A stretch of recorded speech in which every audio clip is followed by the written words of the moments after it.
सिर्फ कर्तव्य और अधिकारों को समझने से सुखी हो जाएगा वैवाहिक जीवन।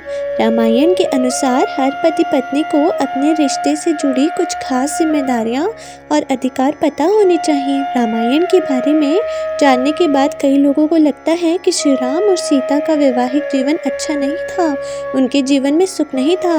लेकिन ये बात गलत है। श्री राम और सीता को भौतिक सुखों की जरूरत नहीं थी, उन्होंने तो बस अपने कर्तव्य और अधिकारों को ठीक से समझा, जिसे थोड़े समय में ही वैवाहिक जीवन का सुख बहुत ज्यादा मिला। श्री राम और सीता का रिश्ता देखकर हमें भी कुछ बातें सीखनी चाहिए। रामायण के अनुसार पति पत्नी का रिश्ता कुछ ऐसा होना चाहिए। रामायण के अनुसार सीता से विवाह भगवान श्री राम ने सफल वैवाहिक जीवन की नींव रखी। सीता को भगवान राम ने विवाह के बाद उपहार के रूप में वचन दिया कि जिस तरह से दूसरे राजा कई रानियां रखते हैं, कई विवाह करते हैं, वे ऐसा कभी नहीं करेंगे, हमेशा सीता के प्रति ही निष्ठा रखेंगे। रामायण कहती है कि पत्नी से ही सारी अपेक्षाएं करना और पति को सारी मर्यादा और नियम कायदों से छूट देना बिल्कुल भी न्यायसंगत नहीं है।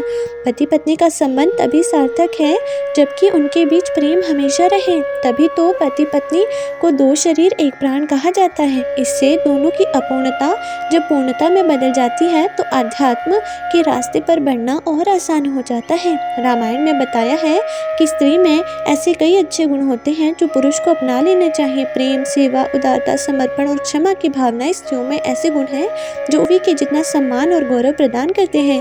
रामायण में जिस प्रकार पतिव्रत की बात कही जाती है, उसी प्रकार पत्नी व्रत भी उतना ही जरूरी है और महत्वपूर्ण है। जबकि गहराई से सोचें तो यही बात जाहिर होती है कि पत्नी के लिए पति व्रत का पालन करना जितना जरूरी है, उससे ज्यादा जरूरी पति का पत्नी व्रत को निभाना है। दोनों को महत्व समान है। कर्तव्य और अधिकारों के नजरिए से भी दोनों में एक समान ही है। रामायण के अनुसार जो नियम और कायदे कानून पत्नी पर लागू होते हैं, वही पति पर भी लागू होते हैं। ईमानदारी और निष्पक्ष होकर यदि सोचे तो यही साबित होता है कि स्त्री पुरुष के बजाय ज्यादा महत्वपूर्ण और सम्मान की हकदार है। रामायण के अनुसार विवाह के पहले ही दिन एक दिव्य विचार आया, रिश्ते में भरोसे और आस्था का संचार हो गया, सफल गृहस्थी की नींव पड़ गई। श्री राम ने अपना यह वचन निभाया भी। सीता को ही सारे अधिकार प्राप्त थे, श्री राम ने उन्हें कभी कमतर नहीं आंका। वीडियो को एक लाइक करते हैं, कमेंट सेक्शन में जय श्री राम जरूर लिखें।